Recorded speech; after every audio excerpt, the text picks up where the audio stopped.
Welcome back to Dark Domain. Tonight we're diving into the shadows of the night shift, the quiet, the isolation, and those strange creeping moments that just don't add up. These stories come from the hidden corners of ordinary jobs where something seems to lurk just beyond the light. So dim the lights, settle in, and don't forget to like and subscribe if you dare to keep the darkness coming. And while you're here, let us know where you're watching from. It's always intriguing to know where our viewers are tuning in from. Now, prepare yourself for 3 tales that might make you think twice about starting that new job. The help desk. I'd been looking for work for months and nothing was sticking. I was desperate. My savings were gone and bills were piling up. That's why I didn't ask too many questions when I got an email from a company I'd never heard of, OmniAssist Solutions. Customer support representative needed, no experience necessary, paid training. Sounded perfect. I'd done call center work before, mostly answering phones for insurance companies or handling customer complaints for cable providers, but the pay was never this good. I didn't recognize the name OmniAssist, but I wasn't about to turn down the opportunity. I applied on the spot, and by the next morning I had a response waiting for me. You've been selected. Please report to OmniAssist's main office for your first shift tomorrow at 8 a.m. sharp. No interview, no onboarding, just a quick response telling me I'd been hired. Maybe that should have been my first red flag, but I ignored it. I needed the job. The office was in a weird part of town, one of those new corporate developments that seemed to pop up overnight, glassy and sterile, wedged between warehouses and half-built condos. OmniAssist was housed in a featureless gray building with tinted windows that looked like a corporate bunker. There was no signage outside, just the address on the door, 1313 Myers Parkway. I arrived early, walking through the automatic doors into a blindingly bright lobby. The floors were white tile, the walls pure glass. It was like stepping into the future, but the kind you don't want to live in. There was no receptionist, no security guard. Just a touchscreen kiosk in the middle of the room with a message flashing on the screen. Please enter your name. I typed in my name and waited. The screen blinked for a moment, then the message changed. Proceed to the elevator. Floor 6.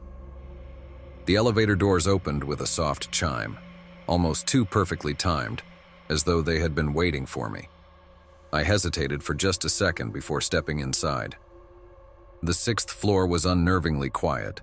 The elevator opened into a large open office space, but there were no cubicles or desks, just rows of workstations, each with a chair and a headset.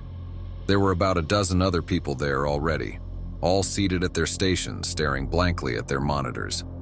No one looked up when I entered. I stood there awkwardly for a moment, wondering where I was supposed to go, when a voice spoke from behind me. I turned to see a woman standing at the edge of the room. She was dressed in a gray suit, her hair pulled back in a tight bun. Her face was pale, almost expressionless, like she hadn't smiled in a long time. I'm Julia, your supervisor, she said. Follow me. I nodded and followed her through the rows of workstations, the soft hum of electronics buzzing all around me. Julia led me to an empty station near the back of the room and gestured for me to sit. This is your workstation. You'll be handling customer support requests through our system. It's all automated, so you won't have to do much. Just follow the prompts. If you have any questions, I'll be nearby. She didn't wait for me to ask any questions, just turned and walked away, her heels clicking softly on the tile floor. I sat down, feeling a bit disoriented, and put on the headset. The screen in front of me flickered to life, displaying a simple message. Welcome, Alex. Begin your shift now. At first, the job seemed easy, almost too easy. The system was automated, just like Julia had said. The calls came in, but I didn't have to speak to anyone directly. Everything was handled through preset scripts. A customer would ask a question or report an issue, and I'd click a button to select the appropriate response. Most of the requests were simple: password resets, account updates, shipping questions.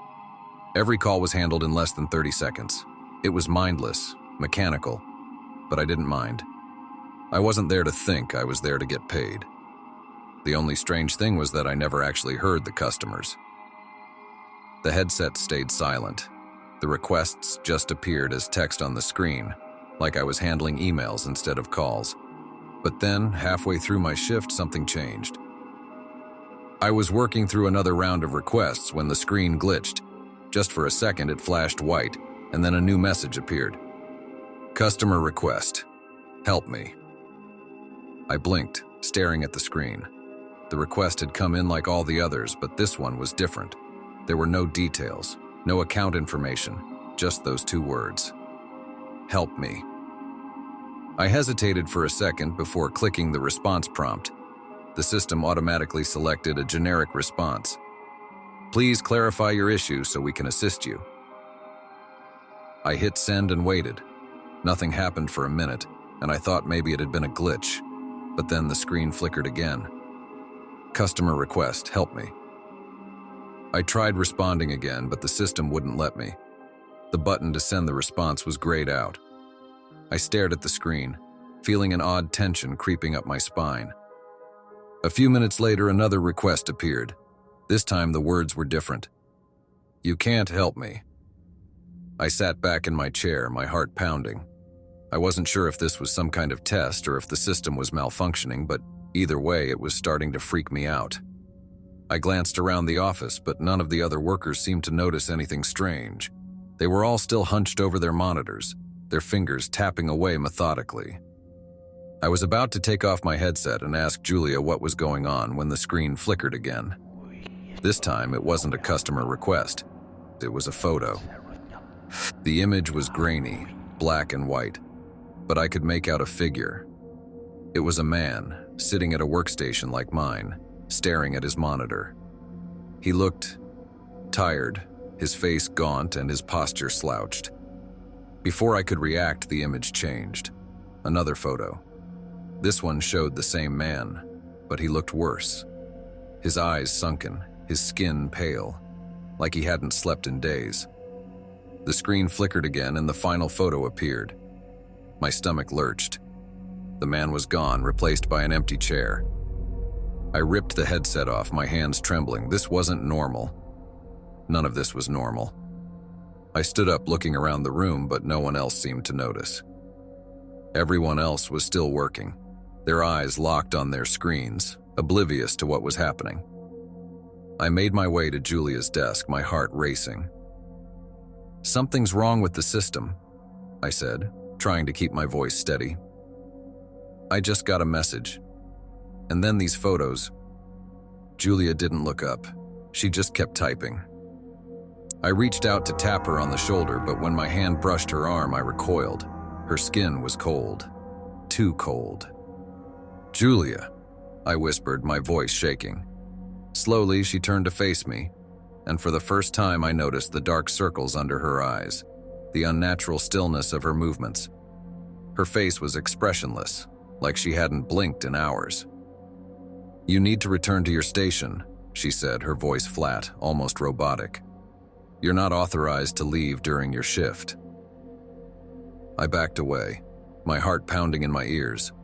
Something was very wrong here. I hurried back to my workstation, grabbed my bag, and made for the elevator. I pressed the button, but the doors didn't open. I hit it again, harder this time, but nothing happened. The screen behind me flickered. I turned slowly, my stomach dropping as I saw the message, "You can't leave." I felt the walls closing in on me, the air growing thick and heavy. My chest tightened as I looked around the office, realizing something terrifying. None of the other workers had moved. Not since I'd arrived. I sprinted down the stairs, my footsteps echoing in the empty building. When I finally burst through the front doors and into the cold night air, I felt a wave of relief wash over me. But as I ran to my car, I glanced back at the building. Through the glass doors, I could see Julia still sitting at her desk, staring straight ahead, watching. The warehouse shift. I was never the type of guy to turn down a job, especially when I needed the money. Rent was coming up and my savings were dangerously low, so when I got a call from Crestfield Warehousing saying they had an immediate opening for a night shift worker, I jumped on it. It wasn't glamorous. Loading boxes, cleaning, a bit of heavy lifting. But it paid better than most gigs I'd seen around town. The warehouse was on the outskirts of Fresno, in one of those industrial areas where everything looks the same. Rows of gray, windowless buildings with faded signs and empty parking lots. I pulled in around 10:30 p.m. just in time for my first shift and parked under a flickering streetlight. The place was huge, but eerily quiet, except for the faint hum of machinery in the distance. I checked my phone, no service of course, typical for places like this. The front door was one of those big metal ones that rattles when you push it. Inside, the smell of dust and old cardboard hit me immediately. The lights overhead buzzed with that dull, fluorescent hum, casting a pale yellow glow over everything. Rows and rows of stacked boxes stretched out as far as I could see. A man in his mid-40s, Tim, greeted me at the front desk. He was the night shift manager, with graying hair, a permanent 5 o'clock shadow, and a look that screamed, "I've seen some things." He had that weary, seen-it-all vibe, like he'd been working in places like this for decades. "Alex, right?" he said, barely glancing up from a clipboard. "You're the new guy?" "Yeah, that's me," I said, trying to sound confident. I didn't want to come off as a total rookie, even though this was my first warehouse job. "Good. We've been short-staffed lately. You'll be doing basic stuff, moving boxes, organizing shelves, maybe some cleanup. Night shift's pretty quiet, though." He gave me a quick once-over. "You ever worked nights before?" I shook my head. "No, but I'm used to late hours." "Good," Tim muttered. "Not a lot of people can handle the quiet out here." He handed me a pair of gloves, an ID badge, and a walkie-talkie. "You won't need this much, but just in case." Tim walked me through the warehouse, giving me the rundown on what I'd be doing. The place was massive, long aisles of boxes, stacked up to the ceiling, with forklifts parked along the walls. Some of the shelves looked like they hadn't been touched in years, thick layers of dust covering everything. As we walked, the sound of our footsteps echoed weirdly, like the building was swallowing the noise. "You'll mostly be working in this section," Tim said, gesturing to a row of shelves near the back of the building. "These boxes haven't been moved in a while, so you'll need to reorganize them. Just make sure everything's stacked properly. Last thing we need is a box falling on someone's head." I nodded, trying to keep track of where everything was. It wasn't hard, but there was something about the size of the place that made me uneasy. The lights overhead didn't reach all the corners, leaving long, dark shadows stretching across the floor. "Oh, and one last thing," Tim added as we reached the back of the warehouse. "The cameras in the back section here don't work. We've had some electrical issues back there, so if you need anything, just use the walkie." I gave him a nod, but something about the way he said it felt off. Maybe I was just overthinking it. By 11 p.m., I was alone in the back section, stacking boxes like I'd been shown. The radio played faintly from an old speaker mounted on the wall, some classic rock station that cut in and out with static every few minutes. I was trying to focus, getting into a rhythm, but the warehouse felt too quiet, too still. Every now and then I'd hear a creak or a faint tapping sound, but I told myself it was just the building settling or maybe a rat scurrying around in the dark corners. Around midnight, I was halfway through moving a pallet when I heard it, a loud thud from somewhere behind me. I froze, my hand hovering over the next box. The sound was unmistakable, like something heavy had been dropped. I turned, scanning the dimly lit aisles, but there was nothing, just rows of boxes stretching into the darkness. I grabbed the walkie-talkie from my belt, feeling a little ridiculous, and pressed the button. "Hey, Tim, you copy?" His voice crackled through the static. "Yeah, what's up?" I heard something back here. Sounded like something fell. There was a pause. Then Tim's voice came through again, a little slower this time. "Could be a box shifted. Happens sometimes when the shelves get too full. Just be careful back there." "Yeah, okay," I muttered, clipping the walkie back onto my belt. I tried to shake off the weird feeling and went back to work, but I couldn't get the sound out of my head. It had been too loud for just a box shifting. About an hour later, things got weirder. I was stacking boxes near the far end of the aisle when I heard something again.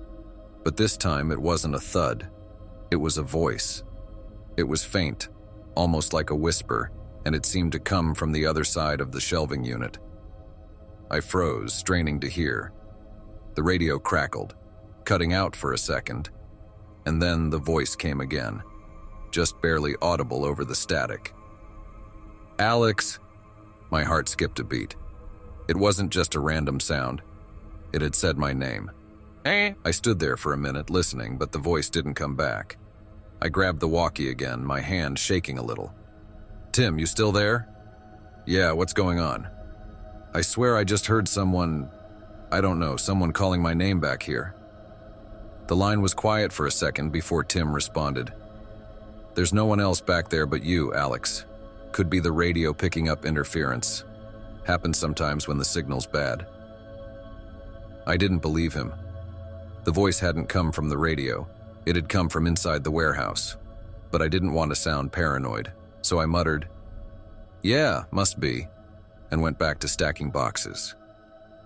The rest of the night dragged on, but the feeling that something was wrong never went away.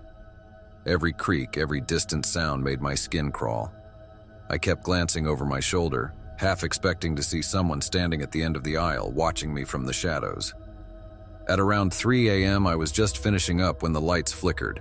It was brief, just a quick dimming of the overhead fluorescence, but it was enough to stop me in my tracks. I stared up at the ceiling, waiting for them to flicker again, but everything stayed steady. I was about to keep working when I heard it. Footsteps. Slow, deliberate footsteps echoing from somewhere deeper in the warehouse. I wasn't imagining it this time.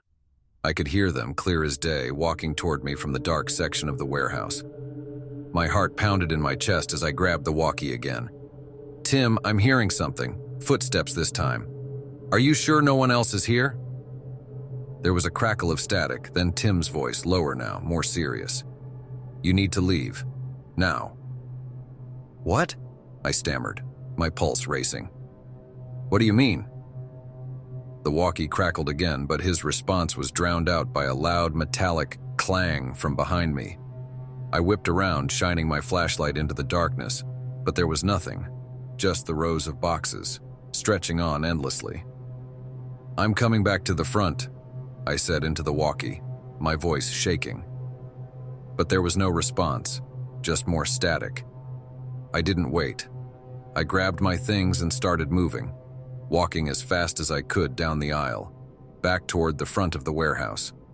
My footsteps echoed, too loud in the empty space, and I kept glancing over my shoulder, half expecting to see something or someone following me. By the time I reached the front, I was practically running. Tim was waiting by the desk, his face pale. He didn't say anything as I walked in, just gave me a quick nod.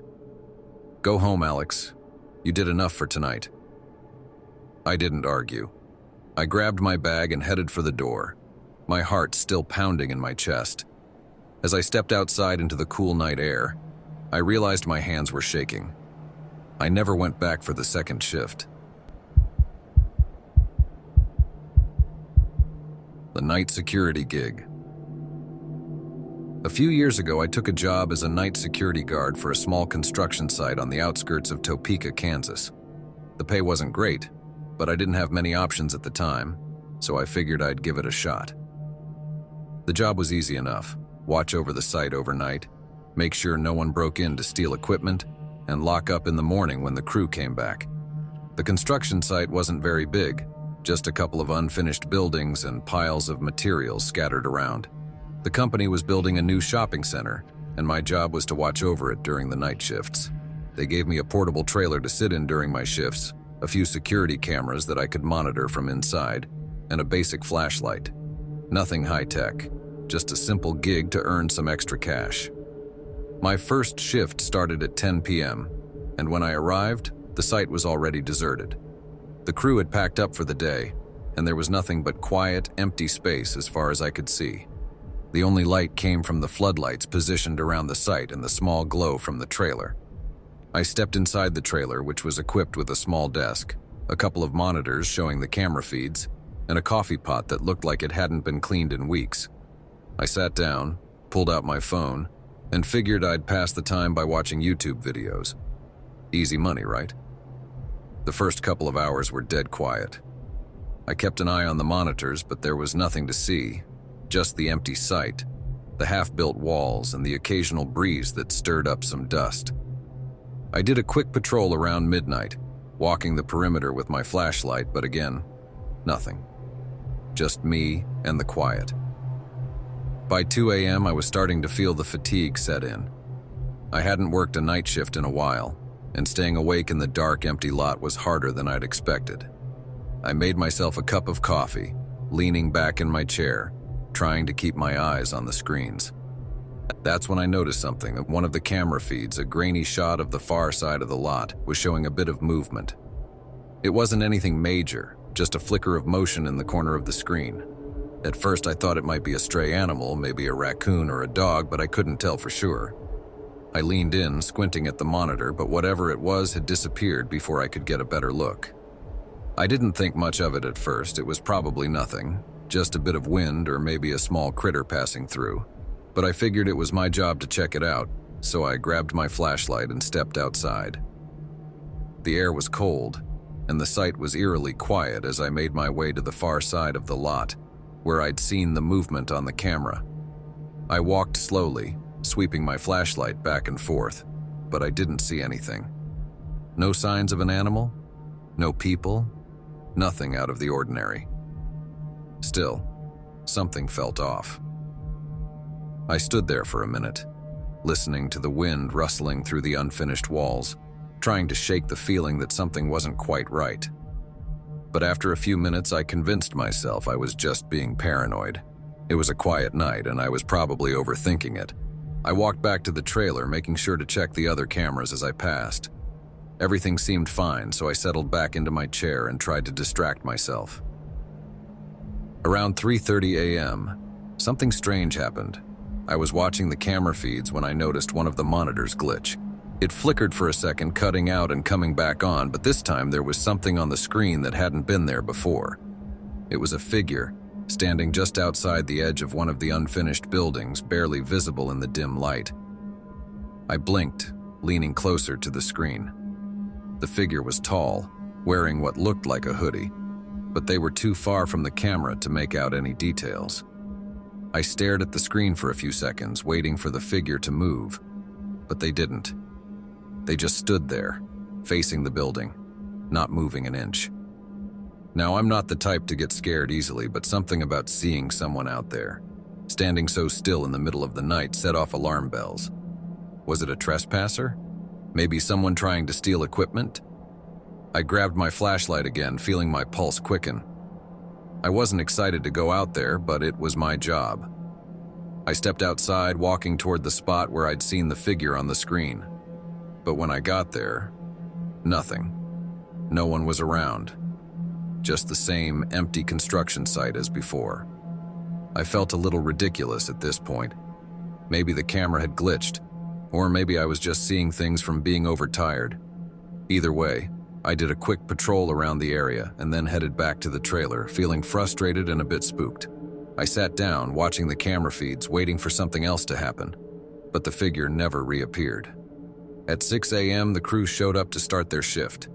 I handed off the keys to the next guard and went home, figuring it was just a weird night. But the whole thing stuck with me. The figure on the camera, the feeling of being watched. A few days later, I worked another night shift. This time, nothing happened. No weird glitches, no figures on the camera. It was a normal, boring night, and I was glad for it.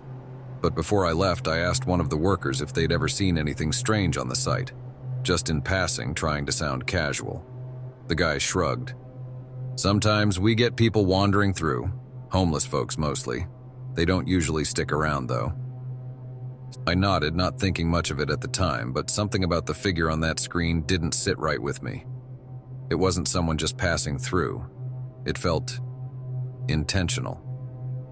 I didn't stay at the job much longer. The pay wasn't worth the long hours, and I found something better a few weeks later. But every now and then, I think about that night and wonder if it was just a glitch, or if someone had been watching me.